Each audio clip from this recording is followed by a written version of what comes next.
देखा आपने? मैं एक बार हाथ जोड़ना चाहता हूं और अपने देश के 100 करोड़ या 110 करोड़ लोग हैं ना भाई, मैं तुम्हारे पैर छूना चाहता हूं भाई। तुम्हारे चरण अगर इस देश में है तो भैया मैं पैर छूना चाहता हूं। अगर तुम हिंदू हो ना तो अपने आप को इन मुसलमानों से बचा लो।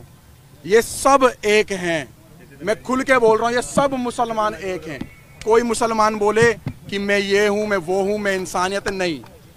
मेरे बच्चे को मौत के घाट उतार देते। मेरी गाड़ी रोकी गई, 50-100 कम से कम मुसलमानों ने मेरी गाड़ी पे चुपड़ गए, पथराव करा, ब्लैंक गोलियां चला रहे हैं कट्टों से। हमने देखा जब कश्मीर फाइल मूवी देखी थी ना हमने, तो हमारा खून ना खोल गया था हमारा उस टाइम। लेकिन जब हमारे ऊपर भी थी ना, तो मुझे पता है मैंने उस नन्हे से 1.5 साल के बच्चे को कैसे बचाया है। मैं मर जाता, मेरा बच्चा मर जाता, या मेरी वाइफ मर जाती, अगर भगवान मेरा राम अगर मुझे बचा देता ना, तो मैं इस देश के संविधान, इस देश के कानून को साइड में कर देता। अगर मेरा बच्चा मर जाता, जहां पर इस देश का संविधान हमारे बच्चों को और हमारे परिवार को, सनातन को नहीं बचा सकता, जहां पर ये पुलिस आर्मी और हमारे देश को नहीं बचा सकती, आईपीसी धारा ही नहीं बचा सकती, जहां पर पुलिस वालों पे गोली चल रही है, जहां पे बड़ी बड़ी अधिकारियों को मेवात जैसे एरिया में डंपरों से कुचल दिया जाता है, तो वहां पर इतनी बड़ी यात्रा हो रही थी, 1 से 1.5 लाख व्यक्तियों की, सनातनियों की पूजा करने जा रहे थे, आराध्य करने, अपने आराध्य भोले शंकर जी की। तो वहां पर आर्मी कहां गई, आपकी पुलिस प्रोटेक्शन कहां गई? 500 पुलिस वालों से 1.5 लाख बंदों की सुरक्षा आप करवा रहे थे। 2 से 3 दिन पहले से उन्होंने चैलेंज कर रखा था, बरगली चौक पे जो आएगा मौत के घाट उतारेंगे। ऐसी वीडियो। बताइए, जो पत्थरबाज थे वो पसबंदा थे या अशरफ थे? वो सारे मुसलमान थे। आप पसबंदा नहीं होता जी भाई साहब। कब तब आप राजनीति करोगे? गुजर, जाट, बावन, दलितों को वहां पर ऐसा दौड़ा करके मारा जा रहा था। औरतों का मांग का संदूर देख करके पत्थर मारा जा रहा था औरतों के मुंह पे। हाथ पे कलावा देख के, हाथ पे तरसूल देख करके हाथ काटे जा रहे थे वहां पर। हमारी गाड़ियों पे बजरंग दल लिखा या कुछ लिखा हुआ, कोई झंडा लगा हुआ था, उसको टारगेट बना करके मारा जा रहा था। प्री प्लान था, पूरा प्री प्लान था, पूरा प्री प्लान। 30 तारीख को फरीदाबाद के अंदर, मैं कह रहा हूं 100 में से 90% मुसलमानों की दुकानें बंद थी, मीट की और बिरयानियों की, क्योंकि इनको इनके मौलाना द्वारा एक आदेश हो रखा था मुसलमानों को कि हिंदू जा रहे हैं मेवात, और आज ऐसी जगह पे जा रहे कि जहां पर हिंदू लाख हो जाएगा और 50,000 से ज्यादा हिंदुओं का मौत की घाट उतारा जाएगा। मैं आपको सच बता रहा हूं, मैं कोई आपको झूठ नहीं बता रहा। जब मेरी गाड़ी में आप गाड़ी में कितने लोग थे, किस तरीके से, कितने बजे की गाड़ी में हम 7, अचानक क्या हुआ वो बताइए। हम लोग 7 से 8 जने थे। जैसे ही हम लोग बरगली चौक वाले रोड पे जैसे ही हम लोग आगे की तरफ बढ़ते हैं, तो हमें दिखता है कि कुछ लोग बाइक के पास खड़े हैं, 6-7 बंदे बाइक ठीक कर रहे हैं। हमें थोड़ा सा शंका हुई कि 6-7 बंदे बाइक ठीक कर रहे हैं। आगे एक ऑटो, कम से कम 10-15 बंदे ऑटो ठीक करने में लग रहे हैं। एक डंपर के आगे उन्होंने बाइक को लिटा रखा और ट्रक वाले की गरवान पकड़ रखी है। सब एक प्री प्लान था कि एक हवा बना रहा था कि भाई लगे किसी को कि हम लोग ये हादसे में खड़े हुए, लेकिन वो हादसे में नहीं थे। वो पूरा एक फ्रेम बना करके घेरने की इंतजार करते, जितने अंदर जा रहे हैं जाने दो। उसके बाद एक की लाश वहां से निकलती, एक लाश वहां से निकलती। और हिंदुस्तान के अंदर ऐसा हो गया कि जैसे आज से कम 20-30 साल, 25 साल, 50 साल पहले अमरनाथ की यात्रा में होता होगा या हुआ है, या जैसे कश्मीर के अंदर हुआ है, जैसे कलकत्ता में हुआ है, कर्नाटक में हुआ है, केरल में हुआ है। आज हमें पर जब बीती तो हमें लगा कि सच में ये सब मुसलमान एक जैसे हैं। आज मुसलमानों को रोडों पे उतरना चाहिए।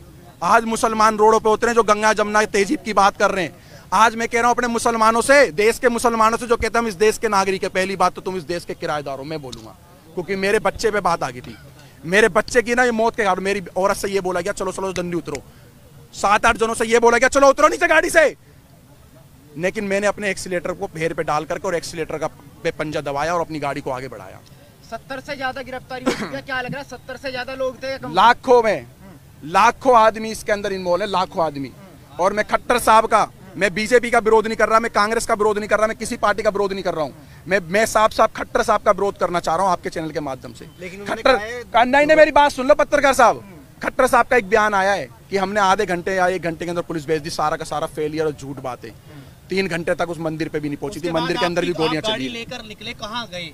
बरगली चौक। अपने आप को, अपने बच्चे को, अपनी पत्नी को, जो लोग थे उनको बस भागते रहे। जहां पर हिम्मत टूटी वहां पेट्रोल पंप दिखा, पेट्रोल पंप में गाड़ी घुसेड़ दी।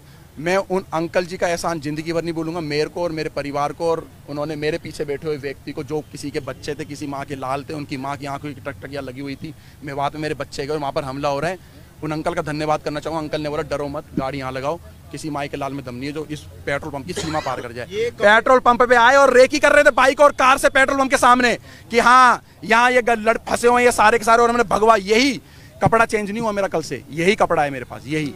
इसको देख के टारगेट कर रहे थे कि अगर वो सारे का 200-250 की संख्या में आ जाते तो हमें पेट्रोल पंप पे ही मार देते, तो पेट्रोल पंप पे भी आग लगा देते। वो इस चीज को अंजाम देने वाले थे। पत्थर फेंकने वालों में महिलाएं भी शामिल थी क्या? पत्थर फेंकने वालों में महिलाओं का मेरे को नहीं पता, मैं झूठ बिल्कुल नहीं बोलूंगा।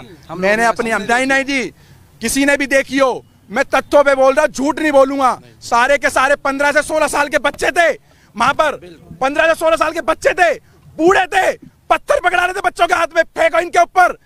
भारत के अंदर ये हाल कर दिया। अगर पुलिस और कानून और प्रशासन अगर हमारी रक्षा सुरक्षा नहीं कर सकता ना, तो हम स्वयं करेंगे, आप पीछे हट जाओ। वो 15 मिनट की धमकी देते थे, मैं कह रहा हूँ 5 मिनट का मैं कह रहा हूँ, तुम पीछे हट जाओ 5 मिनट के लिए। हम अपने देश में ही बता देंगे, इस भारत के अंदर ही बता देंगे हम अपने धर्म की कैसे रक्षा कर सकते हैं। इतना कायर बुजदिल समझ रखा है तुम लोगों ने हिंदुओं को, इतना कायर बुजदिल। और सारे पत्रकारों से हाथ जोड़ के निवेदन कर रहा हूँ, सच दिखाना, झूठ मत दिखाना। ये दलाल पत्रकार, सोशल मीडिया के बड़े बड़े चैनल वाले ये बता रहे कि हमारे से क्या सुनी हो गई। हमारी सारी पद यात्रा गाड़ियों पे थी, और गाड़ियों पे 50 और 60 गाड़ी स्पीड, 50 और 60 की स्पीड में गाड़ियां चल रही है रोडों पे, हाईवे पर। भाई साहब 50-60 की स्पीड में क्या सुनी हो रही है? अरे नलाई को पढ़ाई भी करिए किसी स्कूल में, केजी, एलकेजी, यूकेजी, पहली, दूसरी, 10वीं, 12वीं, बीए कुछ कर रखी है। अनपढ़ो, इस देश के लोगों को बेवकूफ बना रहे हो तुम लोग। क्या सुनी हो रही है? पथराव कर रहे, गोलियां चला रहे, पुलिस पे गोलियां चला रहे, पुलिस को दंगा करके मारे, पुलिस की गाड़ियां चला रहे, थानों में आग लगा दिए। जहां पर पुलिस प्रशासन सेफ नहीं है, तो वहां पर पहले से हमें बताओ कि हम देश के कानून आपकी रक्षा नहीं कर सकते। मेरी गाड़ी पे गोली नहीं चली, मेरी गाड़ी के सामने से बिल्कुल गोली गई है, हवा में गोली फायर करी उन्होंने कट्टों से। और ऐसे ऐसे वेपन उनके हाथ में थे, जो दिल्ली पुलिस के भी हाथ में ऐसे हथियार नहीं थे, आर्मी वालों के पास भी नहीं होंगे। मैं कहा दिल्ली पुलिस, हरियाणा पुलिस के हाथ में ऐसे हथियार नहीं थे, इतने बड़े सारे के सारे में वायलेंस हुई है। ये पूरी फंडित थी, ये 4 पूरी की पूरी, ये पूरे के पूरे प्री प्लान के हिसाब से, फ्रेम के हिसाब से। और मैं अभी भी कहना चाहता हूं, अगर तुम्हारे अगल बगल में कोई मुसलमान किराए पे रहता है, कोई भी है, पूरा बाइकआउट करो, बहिष्कार करो, उनसे किराए पे कमरा खाली करवाओ, क्योंकि सबके सब एक हैं। अब क्या मांग है? उनकी मंशा क्या थी? उनकी मंशा ये थी, मारना चाहते तो सवेरे 5 बजे यात्रा चालू थी, 5 बजे भी पथराव कर सकते थे। उनकी मंशा ये थी, जितने अंदर घुस रहे हैं, जितने अंदर जा रहे हैं, जाने दो, उसके बाद इनकी लाशें निकालेंगे। भारत के अंदर हिंदुओं पे हमला इस तरीके का हुआ। अगर तुम आप भी चुप रहे ना, तो फिर तुम अपने क्या मांग? हिंदुओं का गुनाह, हमारा हिंदुओं गुना, हिंदुओं गुना, हिंदुओं गुना, क्या गुना करा भाई हमने? आराध्य, हाँ 47 वाला झंडा, 47 गुना कोई नहीं था भाई साहब। गुना ये था कि हम लोग प्रशासन के भरोसे पे रह गए। अगर प्रशासन हमें पहले बोलता हम तुम्हारी सुरक्षा नहीं कर सकते, तो हम अपनी सुरक्षा स्वयं करते, और कैसे भी करना। हाँ, गजवाए हिंद की ये स्टार्टिंग है इनकी, ये गजवाए हिंद करने की, एक इन्होंने डर का मॉल बनाने की सोचा कि हम देश के अंदर एक मॉल ऐसा क्रिएट करें कि डर का और भय का मॉल। कोई भी मुसलमान से डरने की जरूरत नहीं है। मैं विजय हिंदू ऐलान कर रहा हूँ, किसी भी मुसलमान से इस भारत के अंदर डरने की जरूरत नहीं है। किसी भी मुसलमान से, आपके बगल में 100 मुसलमान रहते हो, लाख मुसलमान रहते हो, डट के ही लड़ना है। जैसे हमारे भाई, हमारे बड़े पूर्वज भगत सिंह भाई भी लड़े थे, महाराणा प्रताप और पृथ्वीराज चौहान भी लड़े थे, उनके वंशीज हो भाई, उनके वंशीज हो भाई। मैं एक बात और बताइए, क्या लग रहा है सरकार से कार्रवाई की उम्मीद दिखाई दे रही है? क्योंकि मानव अधिकार की बात आ जाएगी, सुप्रीम कोर्ट आ जाएगा। मेरी बात सुनो, उनके हत्यारों को अभी तक जो है सजा। हाथ जोड़ के विनती है, मैं सारे अपने नालायक देश के सुप्रीम कोर्ट के जजों से बोलना चाहता हूँ, सारे देश के IAS IPS कमिश्नर DCP साहब से बोलना चाहता हूँ, अगर मेरा 1.5 साल का बच्चा मर जाता तो कौन सा जज मेरे बच्चे को लाके देता? आओ बताओ मेरे को, विजय हिंदू को बताओ, कौन सा जज आता मेरे बच्चों को मेरे को लौटाता? 1.5 साल के बच्चे को मौत के घाट उतार देते, तो मैं भी प्रशासन और संविधान को साइड में करके और चाहे मेरी जान चले जाती, मेरे बच्चे पे पथराव कर रहे थे ये लोग, जो महिलाएं फंसी हुई थी उनकी जांच की। महिलाओं पे गोली चलाई गई है, महिलाओं पे डंडे मारे गए, पत्थर मारे गए, महिलाओं के मुंह पे पत्थर मारे गए। मेरे पे नहीं, इस बात नहीं है, यह मेवात जैसी घटना के बाद नहीं है, मेवात जैसी घटना के बाद नहीं है। देखिए भाई साहब, देखिए सारे सवाल मैं आपको बता देता हूँ शुरुआत कहाँ से हुई है। हम फरीदाबाद से जब निकले हैं अपने वाहन से, इनकी गाड़ी हमारे से आधा घंटा लगभग पीछे थी, आधे से पौन घंटा, किलोमीटर के हिसाब से नहीं बता सकता, मगर जिस समय हम लोग वहां से जा रहे थे, रास्ते में हमारी गाड़ी के पीछे 2-3 बाइक वाले लगातार चल रहे थे, जो फरीदाबाद से नूह और मेवात तक थे। हमें शक तो हो रहा था कि शायद हमारा पीछा करा जा रहा है, हमारी रेकी हो रही है। हमारी किसी भी टीम के पास किसी तरीके का कोई भी ऐसा सामान और ऐसी चीजें नहीं थी। अगर होती तो हमारे पास महिलाओं और बच्चों को हम नहीं लेके जाते।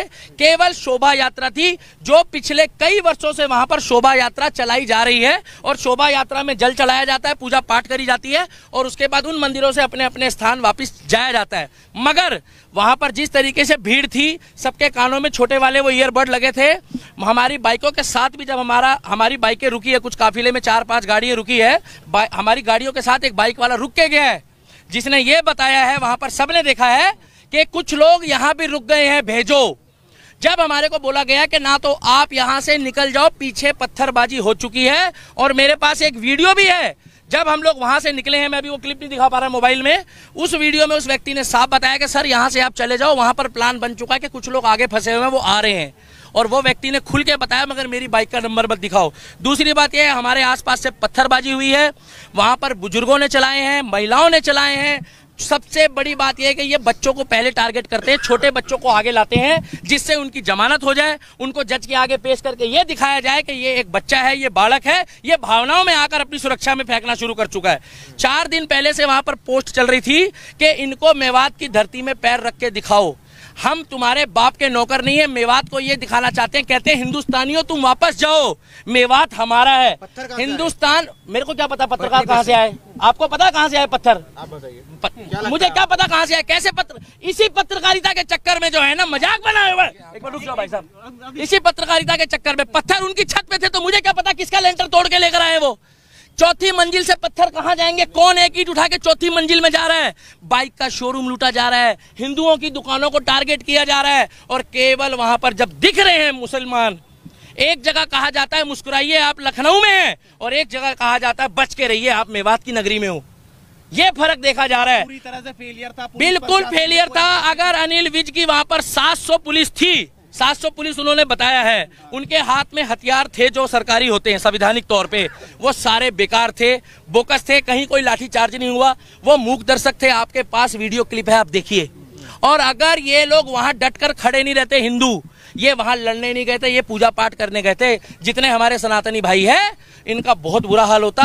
और मैं आपको गारंटी दे रहा हूं, जो सरकारी आंकड़े अभी आ रहे हैं वो सरकारी आंकड़े ठीक नहीं है। अच्छा, घटना का सारा ठीकरा मोनू मानेसर पर फोड़ा जा रहा है। वो तो बोलने को तो मोनू मानेसर पे ठीकरा कश्मीर का भी फोड़ दो, फिर अगर मोनू मानेसर ने करा है तो पश्चिम बंगाल में भी फोड़ो, हरियाणा में भी फोड़ो, उत्तर प्रदेश में भी फोड़ो, और आपका क्या नाम है जो मणिपुर में घटना हुई उसके लिए भी बोल दो। मोनू मानेसर का उस घटना से क्या लेना था? न तो ना मोनू मानेसर हमारे साथ था, और ना हमारा सनातनी होने के नाते उस समय कोई मतलब था। हमारा मतलब केवल इतना था कि एक शोभा यात्रा थी। जिस तरीके से मुहर्रम में सारे मुस्लिम एक होकर, जब यहाँ पर इन्होंने खुद नागलोई में दंगा करा, वहां कौन मोनू मानेसर था?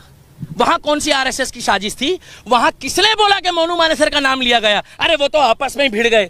और भाई साहब, कलाम की सोच वाले हिंदुस्तान में मुस्लिम घट गए हैं, कसाब की सोच वाले बढ़ गए हैं। लिख के ले लो, 2024 में अगर मैं अभी भी कह रहा हूं कि बीजेपी को वोट मत दो, केवल उस व्यक्ति को वोट दो जो हमारे धर्म के लिए, क्या कर रहे हो भाई, जो हमारे धर्म के लिए बात करे, जो हमारे धर्म के लिए बात करे, जो सनातन धर्म के लिए बात करे। आज उत्तर प्रदेश में हिंदू की बेटी हो, मुसलमान की हो, सिख की हो, ईसाई की हो। 3 दिन पहले मुझे खुशी हुई कि अगर वहां पर कांवड़ यात्रा के दौरान भी कांवड़ियों ने कुछ उपद्रव मचाया तो योगी मॉडल ने वहां पर उनके ऊपर भी कार्रवाई करी है। विकास दुबे कौन जाति का था? वो एक धर्म सनातनी था, हम लोगों ने कोई विरोध नहीं करा। मगर दुनिया जानती है, जब अतीक अहमद मारा गया, अतीक अहमद के साथ जो कांड हुआ, हमें नहीं मालूम किसने करा, तब इन्होंने क्या बोला कि वो शहीद हो गया है। तब इन्होंने क्या बोला कि भैया वो हमारा बंदा था।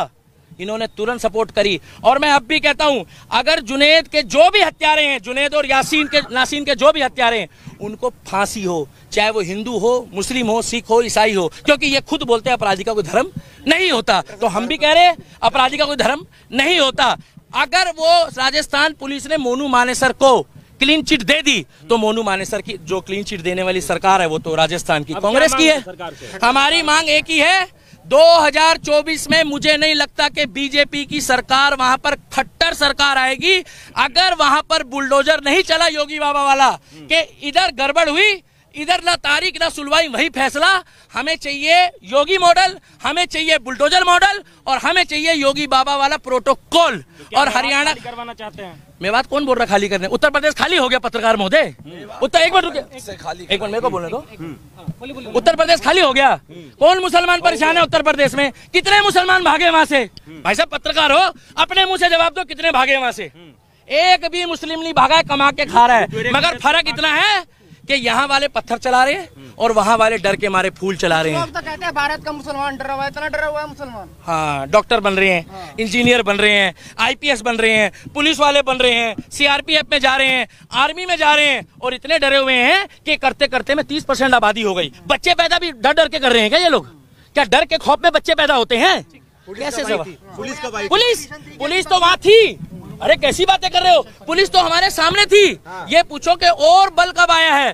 और बल जब आया है जब वो वहां पर पूरा माहौल खराब हो चुका था, जब वहां पर लोग मारे गए। वहां पर एक मिनट लास्ट बात बोलना चाहूंगा। 2024 में हरियाणा वालों हाथ जोड़कर सुन लो, सभी एडिटर को कह रहा हूं, डॉक्टर, इंजीनियर, प्रोफेसर, आईओ, जज साहब, जो मेवात में हुआ है वो मेवात फाइल बनने की तैयारी कर दी थी इन लोगों ने, उसमें कुछ छोटी मोटी खामियां रह गई। वहां पर आज भी खेतों में हमारे हिंदू भाई पड़े हैं। मैं हाथ जोड़ के कहता हूं उनका रेस्क्यू कर लो। आज की पोजीशन में भी अगर रेस्क्यू नहीं करा तो कल तक वहां से बहुत खबर आएगी। और 24 में जो सरकार चुनोगे, हमें कोई मतलब नहीं है बीजेपी को वोट मत दो या मत दो, निर्दलीय को जिता देना। मगर जो हमारे सनातन धर्म और हिंदू धर्म की बात करेगा, केवल उनको जिताना। खुफिया, एक बार पत्रकार, इन पत्रकारों का जवाब देने दो, खुफिया एजेंसी का कहां देना? आईएसआई के एजेंट कहां पाए गए? कितने एजेंट पाए गए? इसी चक्कर में यूट्यूब और फेसबुक बदनाम हो रही है और पत्रकारिता। अब अगर कार्रवाई नहीं हुई तो खट्टर सरकार बुरी तरीके से पिटेगी और इनका फेलियर है।